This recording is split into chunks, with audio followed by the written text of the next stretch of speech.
महाराज जी, मेरा प्रश्न ये है कि जैसे कि हम मंदिर जी में पूजा करते हैं तो मूल नायक भगवान की पूजा करना क्या जरूरी है? और जैसे कि हम कभी दिन बार के हिसाब से करते हैं, सोमवार को चंद्रप्रभु भगवान की, मंगलवार को वासुपूज भगवान की, बुधवार को शांतिनाथ भगवान की, तो इस तरह से करना क्या सही है क्या कि ये मिथ्यात्व में आएगा? आपका बहुत अच्छा प्रश्न है, प्रश्न का अभिनंदन करते हैं। जब कभी भी हम मंदिर जाते हैं तो पहले समझ लें कि पूजा का एक्चुअल मतलब क्या है। आचार्य वीरसेन स्वामी जी ने धवला की प्रथम पुस्तक पर प्रश्न खड़ा किया, का नाम अर्चना। अर्चना किसका नाम है? तो उत्तर देते हैं कि 8 प्रकार की जलगंधाक्षत पुप्फादि फलम, ये जो 8 प्रकार की द्रव्य है, इस द्रव्य को जैसे विग्रह है, मान लीजिए 13 फुट की प्रतिमा है, 8 फुट की प्रतिमा है, तो उस हाथ में आप अंजलि में अर्घ ले लीजिए।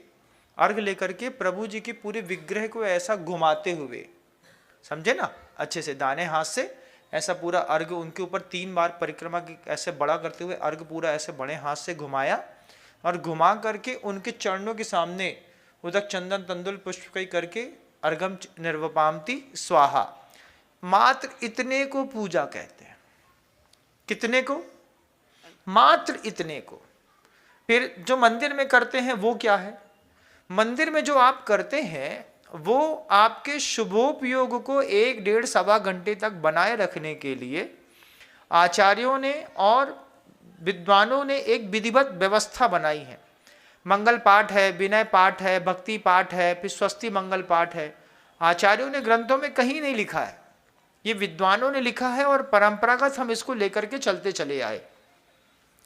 तो ये जब हम 1 घंटा, 1.25 घंटा, 1.5 घंटा मंदिर के अंदर रहना चाहते हैं तो उसका पूजा कैसे करें, क्या करेंगे वहां बैठे बैठे? तो एक्चुअल में पूजा कैसे होती है, तो आचार्य सोमदेव सूरी महाराज ने अपने यशस तिलक चंपू महाकाव्य में इस बात को लिखा है कि पूजा के 6 अंग होते हैं। बहुत ध्यान से सुनिएगा, अच्छा लगेगा, आपको पता चलेगा आप कहाँ गलती करते हैं। पूजा के 6 अंग होते हैं, उसमें सबसे पहला अंग है प्रभु जी का अभिषेक करना। अभिषेक करने के बाद दूसरा अंग है द्रव्य से प्रभु जी की पूजा करना। तीसरा अंग है जिन प्रभु की पूजा करी है उन प्रभु के नाम का स्वाध्याय करना।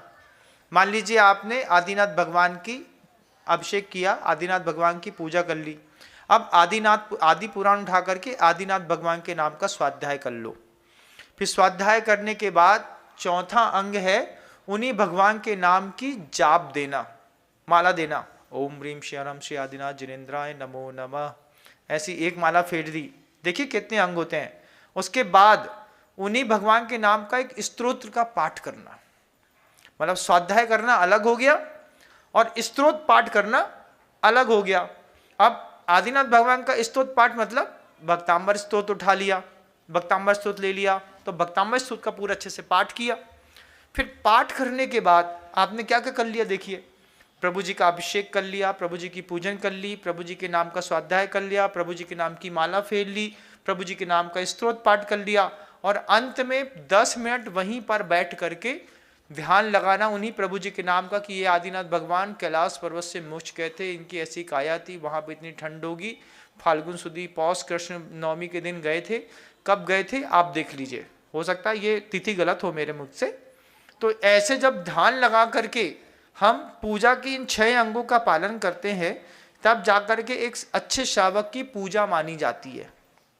अब कितने सारे लोग होते हैं, अभिषेक किया भग गए, कितने सारे लोग होते हैं, अभिषेक किया पानी चंदम सदक्षत पुष्प पुंजय पढ़ा निकल लिए।